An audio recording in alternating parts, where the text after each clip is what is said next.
through today. Again, Happy New Year. Thanks for showing up today. I think we'll have a few folks coming on as we do the introduction here.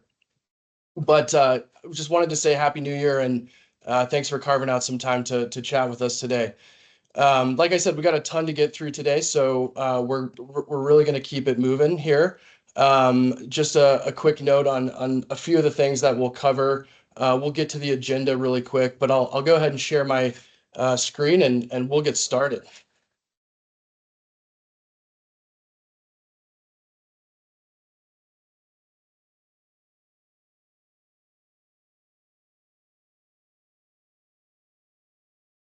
That would be the wrong screen, so 1 second here. Okay, looks like we can all see, and we'll get started. Again, welcome to our webinar, Revolutionizing Sustainability with AI. Lynx Global Intelligence, you're looking at the team right here. Trevor Jones and Matt Carter. We, are lucky enough to have Matt on the call with us today. I have to serve as the Chief Executive Officer of Lynx, and I have a background as a social scientist, and I'm just genuinely interested in making some of these very complex systems around us globally consumable through technology. Matt is really the technical wizard behind everything that you'll see today, including the AI. Matt has a really deep background, both on the environmental side and then also on the development side, on full stack, ranging from developing these really, deep AI database tools all the way to customer service to running our product. And so I'm really thankful Matt's on the team and he'll be here to field questions later on. So, what is Lynx? Lynx is a software company, quickly becoming an AI company based here in Denver, Colorado. We operate globally. We have customers in across Canada, in Europe, and Africa. So we can deploy the software anywhere in the world, which is really, really awesome. We sell three different kind of modules for a lot of the above surface activity that happens in mining, also construction and energy as well. Those three modules happen to be health and safety, environmental monitoring, and community engagement. And for the purposes of this webinar today, we're really going to focus on some of the community engagement and community relations functions of the AI. The AI is so broad and so deep, it would take us a few hours to get across all of the functions that you can take care of there. And so rather than try to complicate things, we're really going to dig in on the community relations side, but people will be able to intuit, how this will help their business use case as well as we go along. And then, our mission at Lynx, it's really to simplify some of these processes that are a bit older, right, in industry. A log of record platform that's really going to allow us to take a peek behind the curtain of exactly what's happening, whether it's health and safety, get that really granular look at community engagement, environmental monitoring, and again, kind of have a granular peek at what's going on the ground for companies, and that helps companies in a lot of different ways. We'll go over that. That's going to be a little bit later on. But today for the webinar, we're gonna go through some of the AI functions, some of the technologies that are kind of driving this AI revolution. I have a feeling some of those will be familiar to you, some may be new. So we're starting the year off learning together, which is good. I know I've certainly learned a lot as we've built the AI. We can talk about that. We'll talk about why companies should adopt the AI. Why is this a big deal that we're going through this at all? Why is Lynx building these tools? Why should companies really seek efficiencies and cost savings through AI? We'll touch on that. And then we'll do what we're calling a mini fireside chat. We're lucky enough to have Zahir Jina from Wailu Metals. He's the director of environment and has deep experience, really both on the environment and community side, and can help guide our conversation around AI and how this is useful in the field, so to speak. We'll go over a few of the kind of real world use cases, concrete use cases for AI reporting and the like. And then we'll go through a demo as well, which will be really nice for folks to start getting creative, thinking a little bit about how these tools can start to function inside your business for your staff, your employees, their workflows, and that kind of thing. And then we'll wrap up with a note on how AI can operate in the future, a few of the things that AI can do, 3 to 5 years from now, and a small note about how we work with our customers as well. So we'll go ahead and get started on that and go through that. Let me minimize that so it's a little bit bigger for everybody. And we'll get started. So these are, excuse me, with my slides here. So these are some of the technologies that we're talking about today. I guess just to take a high level step back and ask, why AI? Why is it important for folks to start to adopt these technologies? It's all about knowledge. It's all about understanding. It's all about speeding up human logic so we can get things done quicker and free up more time in our days to do other things, whether that's to work harder and make more money because we have more time, or to be a human and enjoy your life and achieve work-life balance. There's a lot of reasons to start to think about adopting AI in the workplace.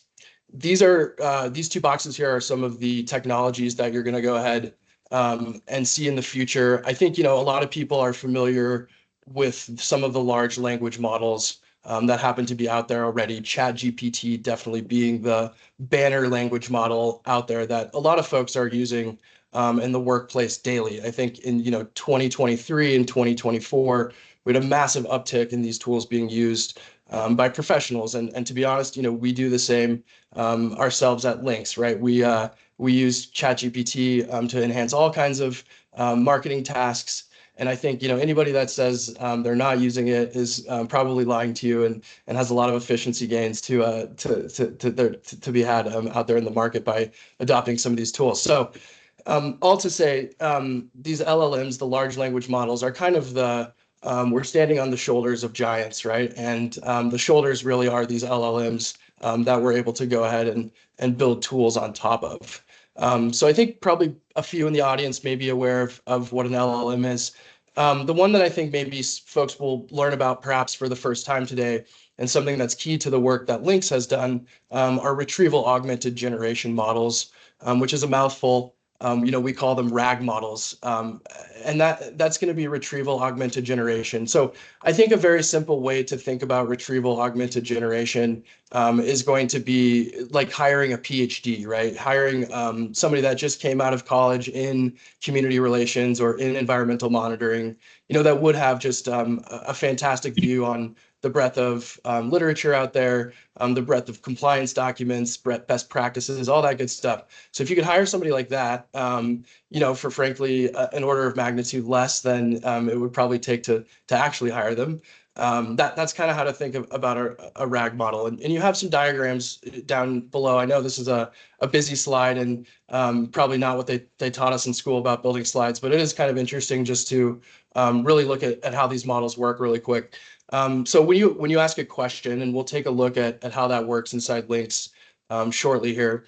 When you ask a question of the data, it's going to go out, the system will go out, the AI will go out and retrieve context, right? It's going to go out and understand the world or, the kind of ontology that it's operating inside of. For Lynx and what we've built for our customers and user base, it happens to do with the industry that they're in. You see kind of our cheesy AI mining generated picture over here, which is, wholly inaccurate if you look close. And there's a note on that later on, just generally about AI.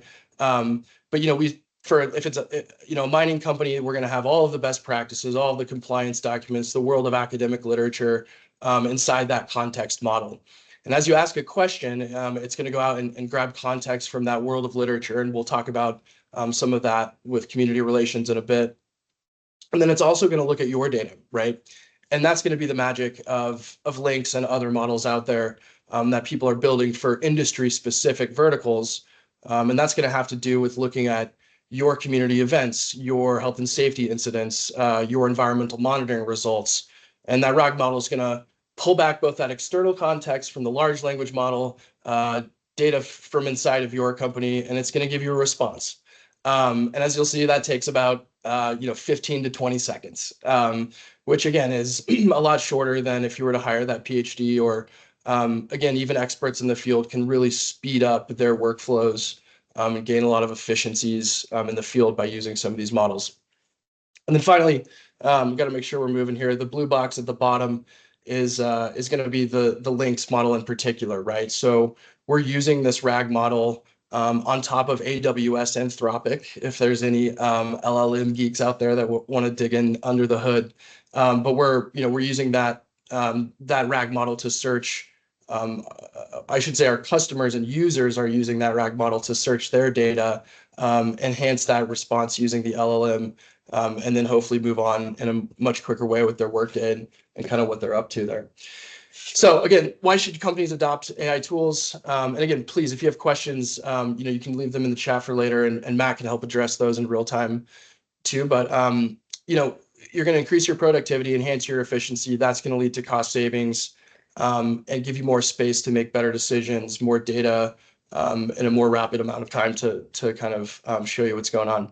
So, okay, moving along very quickly here, we'd like to welcome Zahir Gino. He's the Director of Environment at Wyloo Metals.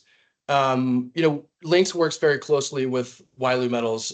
They're innovators in the field in terms of what it means to use technology to enhance their community relations, build trust around their growing exploration project in the Ring of Fire region in Northern Ontario, which is the Eagle's Nest that you see here on the right.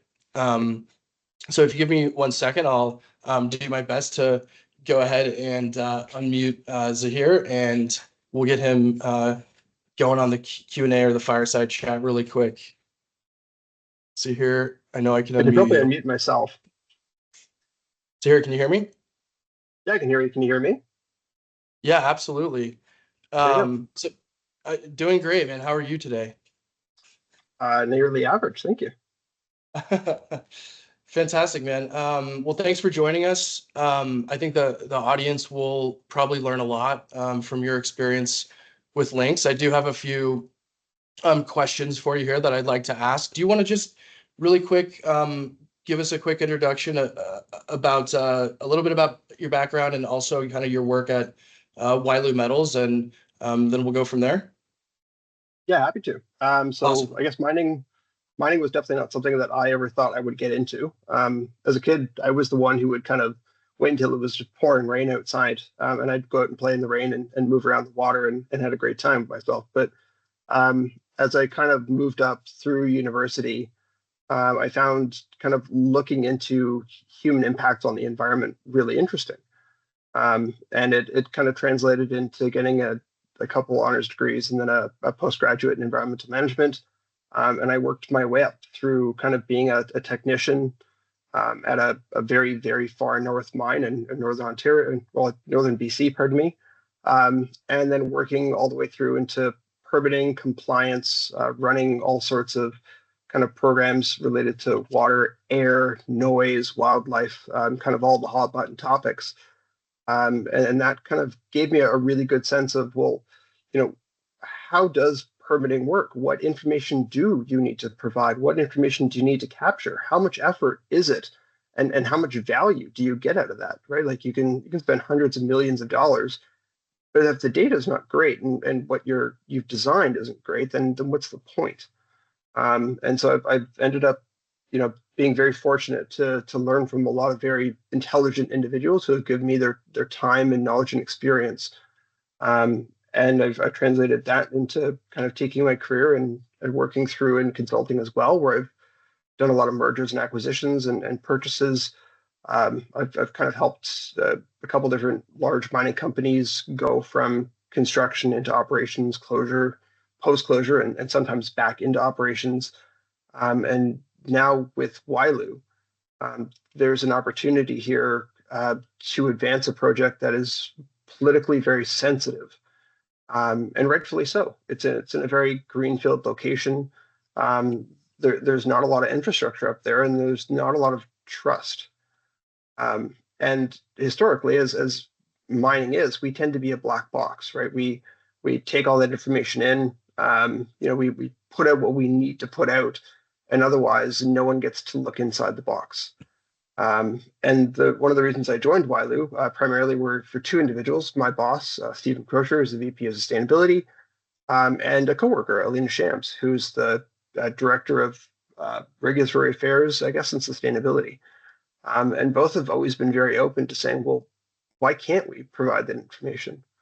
why can't we show all of our environmental data? Why can't we talk to you about what we're planning or thinking about doing, even if it won't be a possibility?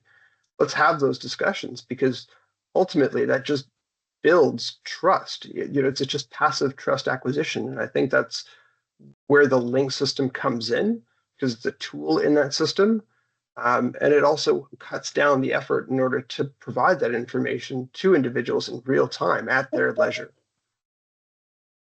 Yeah, fantastic. Yeah, Zahir, just while we have you, can you dig in a little bit on how the system's being used, both on the community relations side, but probably more so even on the environmental monitoring side, just the way the team's using it in the field, and has that led to any improved accuracy or decision making or anything like that? Yeah, happy to. I will say first off that we have been very fortunate to have Samantha Henry from SLR to help us with all of our historical data, getting all that into the system. And then on the community side, we've been incredibly fortunate to have Anika Shams and Lisa Gletting from Levon's support us as well. So by no means is it just the YLU team. We are very fortunate to be supported by a lot of very intelligent individuals. I will say that the Lynx system was incredibly helpful in getting the absolute mishmash of historical data into the system. We were able to pick Matt Carter's brain on how we could look at what we consider good data, data that we have vetted. This project has existed, went through an EA process, an environmental assessment process for terms of reference back in 2007. And then 2010 and then 2015. Um, and a lot of that data came from a variety of different labs with different detection limits, with just a mash of things. And so we were able to kind of look at the system and say, okay, these parameters should be within these guidelines. If they're plus or minus 10%, great, we'll keep them in. If they're above that, kick them out, and we have to look at them manually. And that way, at least we could cut down the amount of time that was spent just qualifying the data. It's a significant amount of time and effort to look at all the previous data and one, just to import it, but two, to make sure it's good data to begin with. And that I think was a massive draw to the Lynx system in that yourself and Matt were very willing to say, no, we could probably figure that out. It wasn't a, no, Zaire, you're nuts. There's no way we're going to do this. It was sure, let's figure it out. Let's do it.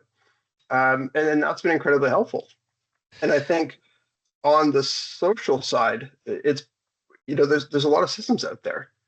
Um, and again, having the experience of Anika and Lisa to say, look, these are things that other systems are doing, and here's things that we've experienced in the past. Maybe we could look at links and adjust the way that those records are kept in the system. Let's look at tags. Let's look at linking them between. Let's look at how those attachments could be used, and then AI can now crawl them to query in real time. Yeah. And I think that's been a massive time saver, and is very interesting in how far we can potentially push it in future.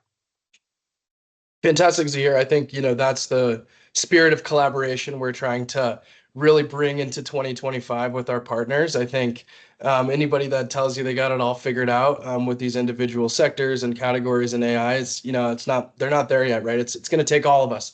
It's going to take a village or a community, so to speak, to really get this right. Can you talk a little bit about the wildlife cameras? I think we did a kind of a special project, or at least it was cool, very cool for me to see some of those results that were surfaced. And maybe we can explain to the audience that we employed a very special algorithm to surface endangered species using trail cameras for Wailu metals. And I was just curious if you could speak to that a little bit. I think it's, for me personally, to see an animal, that's endangered surface in those images in our environmental monitoring module is pretty special, right? It's tangible. You can see it on the screen there versus maybe an environmental monitoring result or something like that, so to speak. So over to you, Zahir. Yeah, happy to. So I guess anyone who's had to do field work, one, just installing a wildlife camera in the field is a pain in the arse. Two, you don't want to go back there as often as you have to because you want to make sure the batteries are okay and you got to download the thing. But once all that's sorted, and you usually do it in the winter, which is also a pain, sifting through all of the photos is mind-numbing. Um, the way that the trail cameras typically work is that as soon as there is motion that's detected, it takes a picture, which is helpful. And if there's multiple kind of motions or something's continually moving, it will continue taking photos. And you can set the bursts to 5, 9, 12, or whatever the camera allows. I think ours are 12. Um, and that's all well and good. But if a leaf is blowing in the wind, now you're taking 12 photo bursts every single time that happens. And so you can end up in a month, 2 months, not even 3 months, with 6 to 7,000 photos of a leaf tussling in the wind. And you are manually going through all those photos and kicking out all those negative kind of impacts or negative hits because you're trying to look to see if there is an actual critter in there. And so the beauty of being able to look with kind of AI is it's now able to look through and say, yeah, that's a leaf. Don't even worry about it. Or we think this might be something, can't quite figure out what critter it could be, but you should Yeah. probably have a look at it. And we can say, oh, great, that's fantastic. We can send that off to a terrestrial species expert, and they can tell us that it's some sort of rare critter, and off we go. Um, and sometimes it's very blatant that, yeah, this is a moose. And now AI will trigger and say, this is a moose. It's been counted 2 or 3 times and lets you know so you can import it into the system. And what's better now is we can say, okay, well, anytime that we go through this process and you find an endangered species or a species at risk, so for us in particular, that's caribou and wolverines, um, it notifies us and lets us know, hey, these critters have been, triggered at these locations. You can see it on a figure to see where the locations are, and if it's traveling, and you can see the timestamp as well, which is pretty cool. And we have to report that to the ministry in Ontario. And so Fantastic. for us, it cuts down that effort tremendously. It's been quite fantastic, actually. I love it to hear. Thanks. That definitely was one of the most, fun kind of tangible results with our work with Wilo, and any of our customers this year. Can you talk? I have, one more kind of broad question for you here. The work Wilo does with First Nations engagement, I think is industry leading and pretty revolutionary, to borrow a word from the title of our webinar here.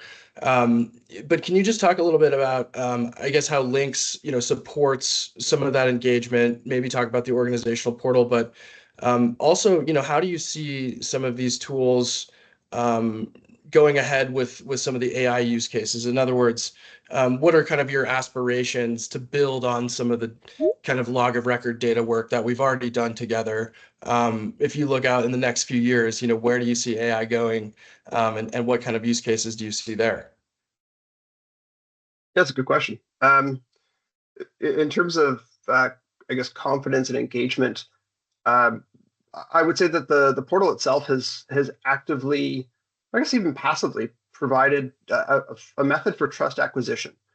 So we can go to communities and say, look, like you want to see what our environmental data looks like? Here's a portal that's just for you. And if you'd like, it can be for the community, it can be for the public, but it's up to you. And I want to have those conversations with you so that you understand that the portal is for you. And that way you're not coming to ask me, well, oh no, I feel like Wiley is doing terrible things up there. No, go have a look. Go look at the wildlife cameras. Go look at our environmental data. If there's something that's missing and you want to have a look at it, let me know. And you can have it. There's nothing that should be off limits. And I think that's the whole point of kind of what we're kind of pushing as the glass box is we're here and demonstrating that what we're collecting currently represents what the environment looks like. And I think that it's reasonable to have a conversation about what that really means. And if there's a way to interpret that in a traditional sense, whether it's a regional sense, whether it's a technical sense as it pertains to kind of the regulatory bodies, I think having that information out there just provides that passive trust acquisition. And that's critical these days. A lot of communities don't want to take your word, and they shouldn't. You should be able to just let them have unfettered access to your data. And if they have questions, bring it on. Let them have those questions. Sure. Or they're going to hire, individuals to ask those questions anyways. And Sure. where I would like it to go is that they're able to query the system. They can then talk to the system on their time in their method. So whether that's in kind of very technical terms, maybe it's in languages that they understand, and maybe we can look at language models that support that. But I would also love it so that the system could maybe gamify mining, where they could say, this is what the system looks like today. Here's what the environment looks like today. Yeah. Oh no, Yeah. there's been a giant rain event. What does that do to the mine? How do I Sure. know that, that what's been designed will hold up? And maybe that, creates or brings to light flaws that haven't been considered as part of alternates analysis. Sure. And that's a great thing to do. And I think that that's where the power of AI will come from, is looking at those what if scenarios and really kind of tightening our belts on their technical side to make sure that we are really considering it from all sides and not just the ones that we've deeply rooted ourselves in. Yeah, that's a great final point. I love the way you ended that. I think the AI does have a fantastic capability of making what's otherwise a little bit less accessible data available to those that are still proximate to mining projects or other large industry projects, whatever those happen to be around the world. So I think it's a great point to hear, and I think you've outlined a great vision kind of for where to take that and to capitalize on all the great work that Wailu and Lynx have done together last year, I should say, at this point. So thanks so much for joining us. I'm sure if everybody wasn't on mute, you would hear them giving you a grand round of applause at this point for your comments, and just really appreciate, again, your partnership with Lynx and the work we've done together. So thanks again for joining up. My pleasure. And again, I want to reiterate my extreme thanks for all of those who support us on kind of the social side and the environmental data side. Like they've been incredible, along with yourself and Matt Carter, who continually tell us that I'm not crazy, and we can try and figure it out, which is freakish to me. So thank you for tolerating me. Well, that's full credit to Matt and his development team for taking hard ideas and making them reality for folks in what usually tends to be weeks or months, not years. And so that's pretty awesome. So thanks again, Zahir. I really appreciate you, man. All right, so moving along, after that very stimulating conversation, I think with Zahir and talking about Wailu and their work with Lynx, we're going to get into some of the AI, and I know everybody's probably itching to look at the software as well, so we'll do that. Again, just a few of the things that we'll look at when we go ahead and do some queries here with the AI. We're talking about faster reporting, improved accuracy. I will put a small asterisk on that because we always want to check our work with AI, whether it's Lynx or ChatGPT or anything like that. You definitely still want humans in the loop. This isn't going to replace your team. That you still need eyes on that data as it comes out. But you will have some actionable insights, things like to-do lists, things like you can ask the AI to give you statements, PR statements, a note to your employees, things that it might take you hours to write yourself, or maybe you're not a big writer, maybe you're more on the engineering side and you kind of like to do the data and the math, but not so much the big reporting. We can talk about those use cases too, and then also some compliance use cases as well. And then again, this is very much in a silo or kind of with some guardrails that pertain to community or stakeholder engagement. And as everybody on the call knows from industry, community is one stakeholder and a very important stakeholder, especially for the mining industry. But there's other folks we of course have to communicate with in business, whether that's your board, whether that's investors, whether that's other folks out there in the world that are consuming your product, investing in your product, whatever it happens to be. So again, please think creatively. We're focusing on community right now. But again, depending on what your job of work is out there, you can think about how prompting and querying an AI system like Lynx with your own data could really help your team. And again, we have some of those functions here listed. So we'll go ahead and get into a demo. there's a few things to know for the demo. Again, AI is not perfect, right? We might get an inaccurate answer. We don't really know. It's going to be fun to do some prompts in real time. But the first thing we're going to look at is really just the core modules. What does Lynx sell normally day to day to our clients? Before we'll call it the AI revolution. And as it so happens, it's a very necessary precursor to doing AI work. In other words, you need a very robust data architecture underlying some of these prompts to really get a good result. So we'll take a look at that really quick, and we'll go ahead and log into Lynx here. So this is the Lynx platform. Some will be familiar with what they're looking at on the call. This will be new to other folks. Lynx provides a number of business intelligence and business analysis tools right on top of your data inside the platform. So whether you're working in community engagement, health and safety, environmental monitoring, you'll get the appropriate modules and you'll be able to load your data in that you might otherwise have in other databases. Usually spreadsheets are a big source of input and import. Lynx works with clients at the outset to really get the data in historically, and then you also have the ability to put in ongoing data using the add event or add monitoring event button. To take a step back, we sell 3 modules, kind of like we were talking about earlier. Some of these modules are represented by the tabs on the left. For example, our health and safety module typically pertains to inspections and incidents and actions, right? Those pre-shift examinations, pre-shift inspections. God forbid there's an incident. Those things can be logged inside Lynx. On the community side, typically folks are trafficking in events here.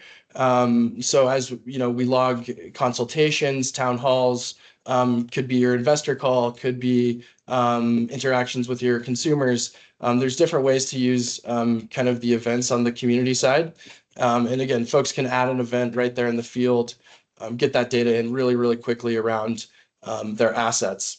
And I should point out for the purposes of the demo that we're using 2 fictional assets. These mines do not exist in the real world, but they very much could. We put them up in Ontario, where there's a lot of mining activity. So we're kind of modeling that out for the AI. And then finally, we have monitoring here. So you're going to be able to add monitoring events really, really quickly in the field, add results, whether that's dust, noise, vibrations, surface water, groundwater, and again, get those historical results in, kind of like Zahir was alluding to as well. So we have our 3 modules, again, community, environmental, health and safety. And we work with clients to help them get a lot of data in and get them to the point where they're putting data in both historically and ongoing by themselves with Lynx. And then, that again sets us up kind of for some of these new AI tools that we can start exploring. And some of those live directly inside of the grids that pertain to those modules that I was just talking about. You can go ahead and search using the AI assistant. We're going to search some of these community events. Again, maybe save some time here because if I was to search through all 35 of these events and try to get exactly what I need, that could be a little burdensome. Or, we talked to a client the other day that has 6,000 historical community events. So you can imagine that kind of burden when you're trying to go ahead and search through those. So perhaps I'm just interested in all of the town halls that I've had with my community. So I can ask the Lynx AI assistant, simply show me all of my town hall events, and we should be able, excuse my early morning typing here, still on my second cup of coffee. So if I want to see all my town hall events, press that send button. And again, we're searching a large database. It's searching outside reference documents. So, it'll take a second, long enough for maybe you to go fill your coffee cup up or tell a dad joke or whatever you need to do for those 20 seconds. But boom, we have it, right? So based on the information provided, the AI can confidently identify some of the town hall events that we have in the data set. So it's bringing up a description of those, again, much shorter than going and reading that long description, right, of what happened at that event. It's going to give you some other information like that event ID and the date. One thing that we've worked hard on, and credit to Matt and his team on the development side for doing this, is attribution, right? So we have a description of these events, but what if I want to see the actual event? Well, I can click into that event and go see the full description, all of the other data that we collect around that event environment for Lynx as well, including our correspondence log, things like comments, things like contacts, and some of the compliance tags that we'll get back to in a second.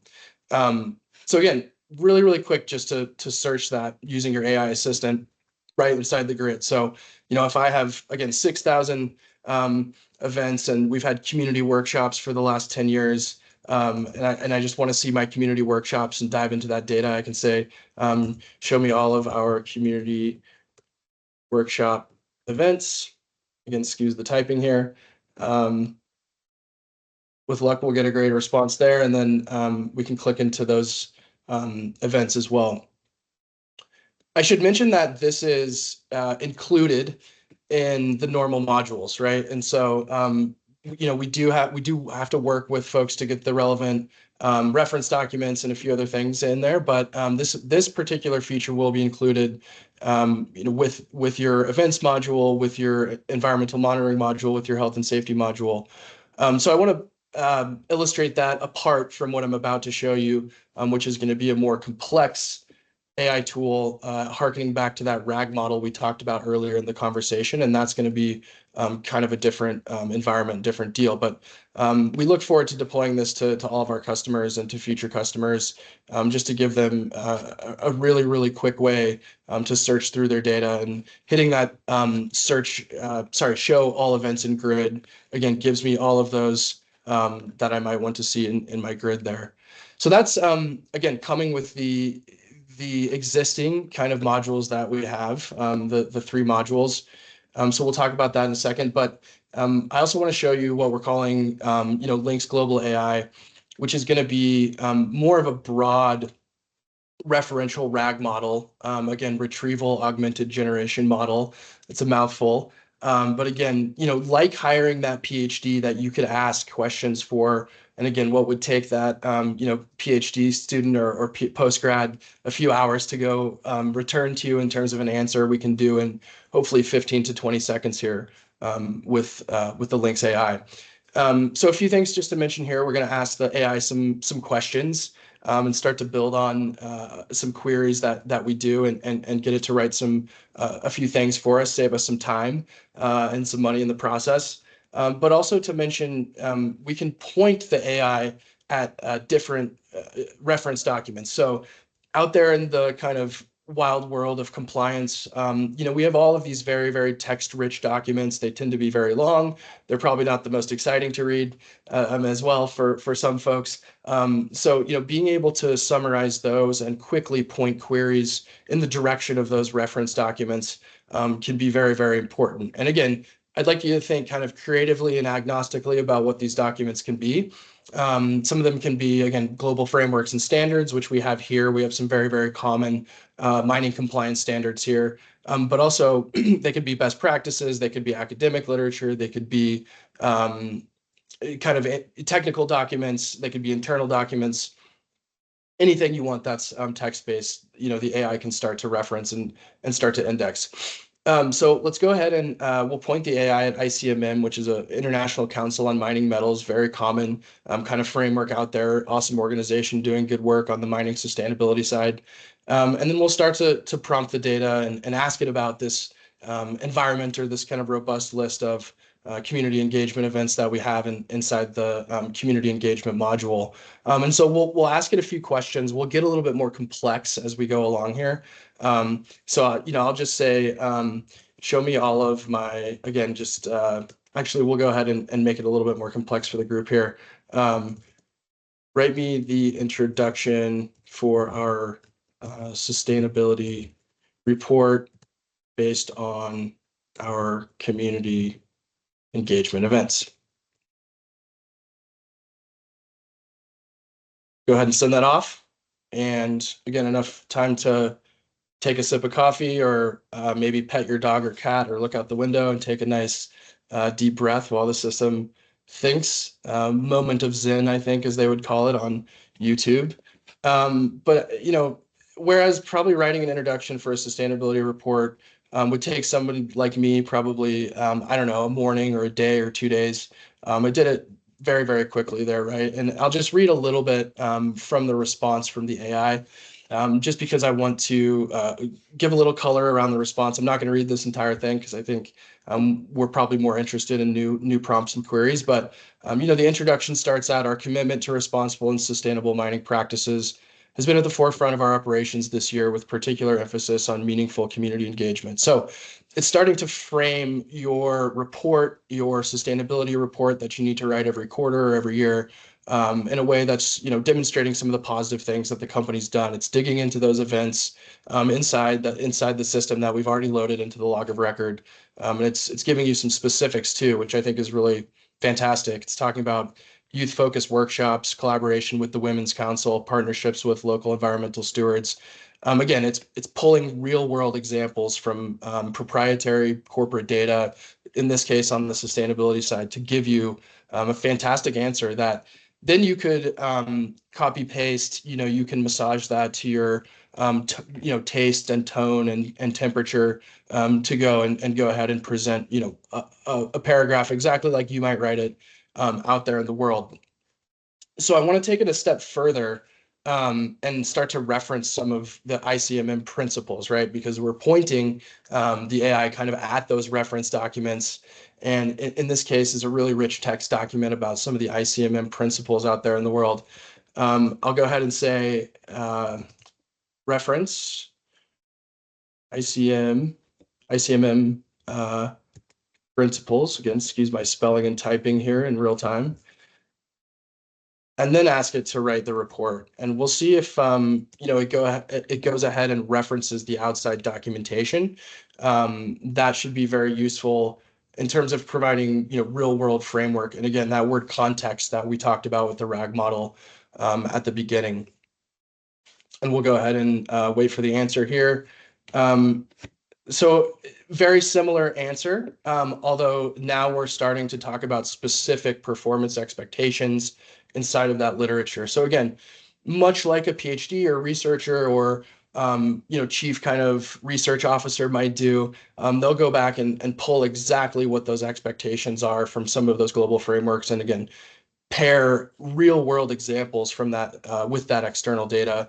One thing I really like about this answer is it's also mentioning individuals as well, talking about the Women's Council, talking about positive work that this mining company's done in the community, and again, referencing their work with First Nations, which for any Canadian companies on the call, of course, of course, extremely important. So you could reference back to those documents. You can go back into the event data. There's a lot of things we can do just right from that attribution and that sourcing inside the AI model as well. So I think that's a great kind of very initial tip of the iceberg tour around the power of the AI. I'll just do a couple quick prompts here to round us off, and then I want to get into Q&A after just a quick note on Lynx's business model. But give me a to-do list for our community, excuse me, engagement activities. Of course, we got some spelling errors, which, it'll probably catch as well, but we're not going to risk it this time around, I don't think.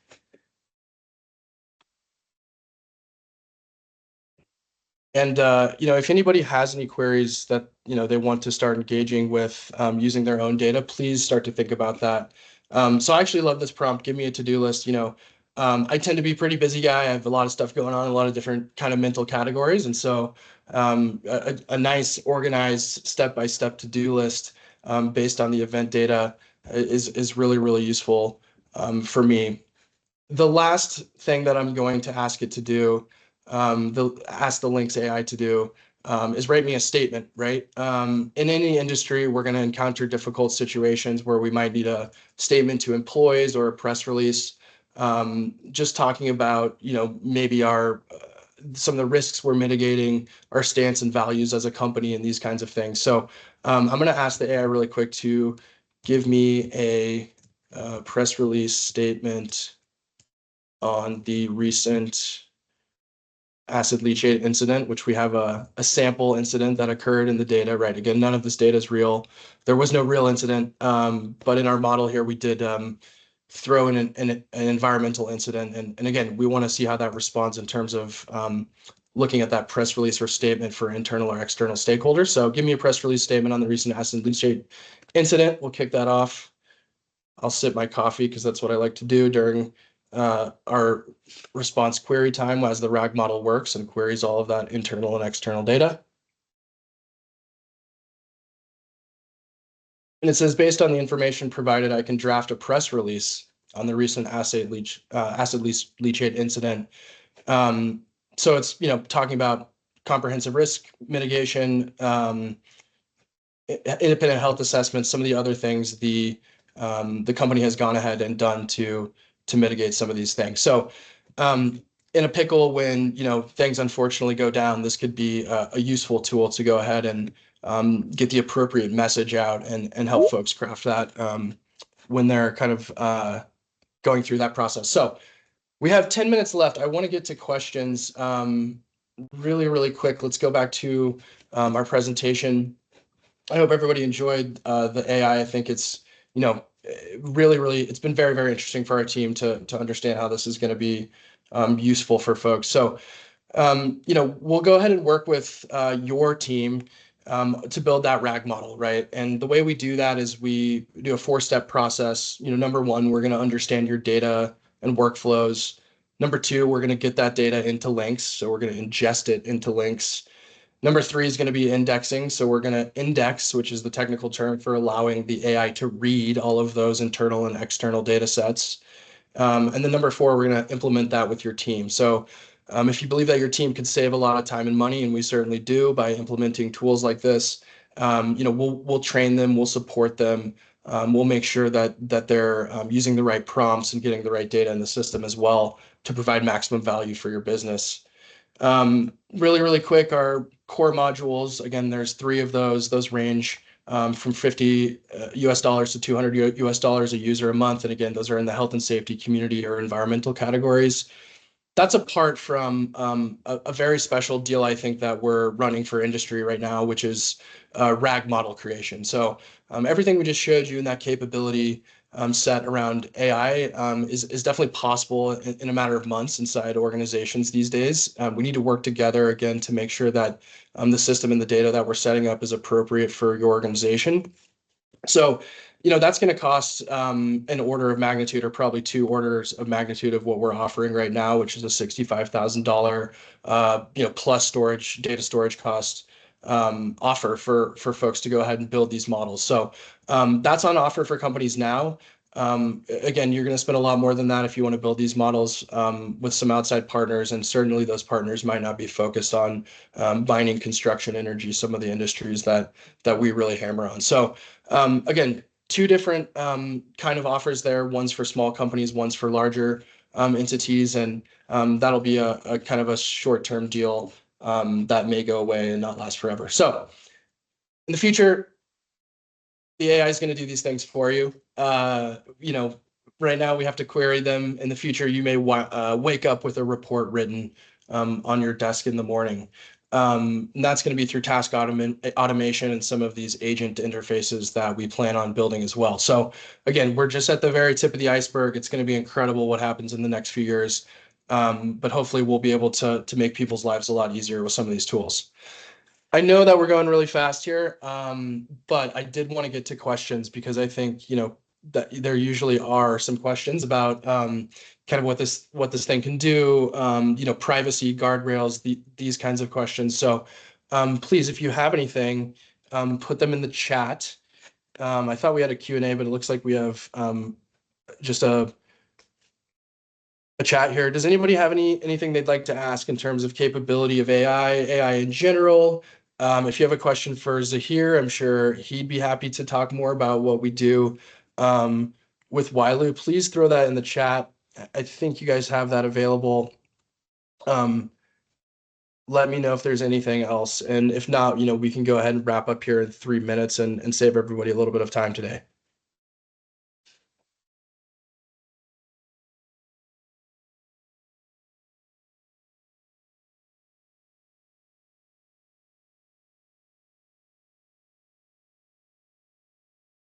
Yeah, Zahir, thanks for the question. Do we have any concerns with AI integration with Lynx?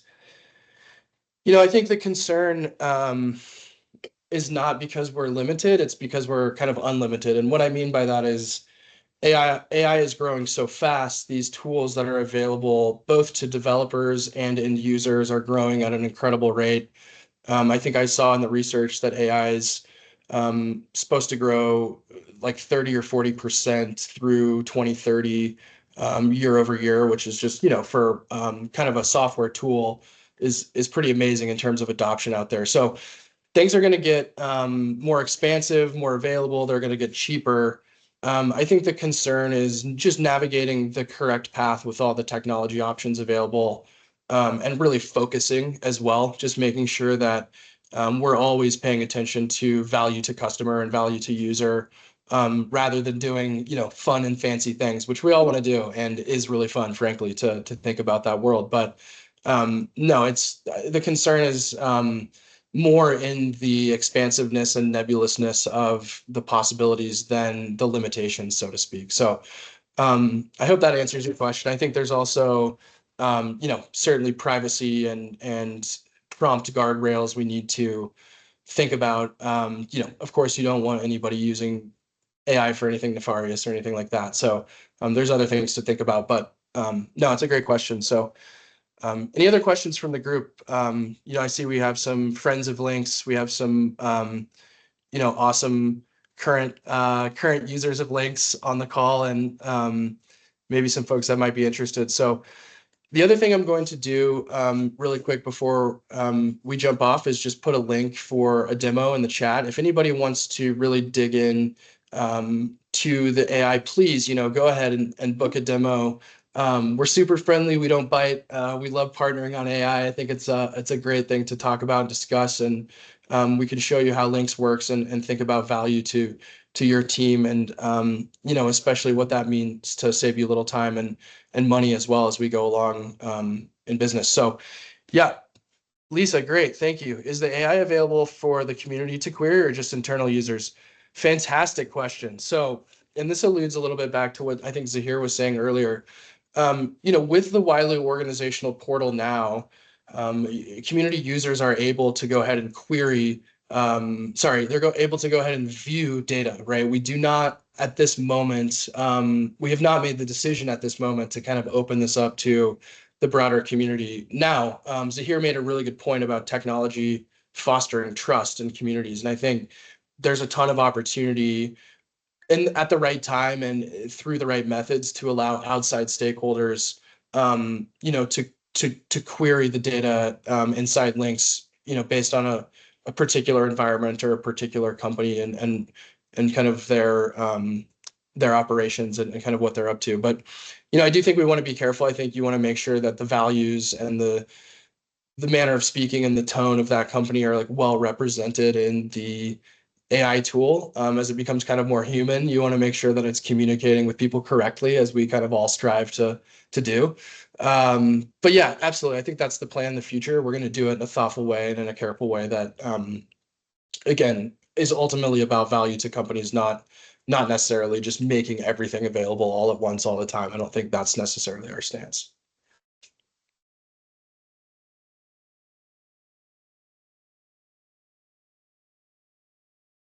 Great. So I think that's, a great kind of tour around the bases. We covered a lot of ground, everybody. Thank you so much for carving out an hour in your day to go ahead and check out Lynx today.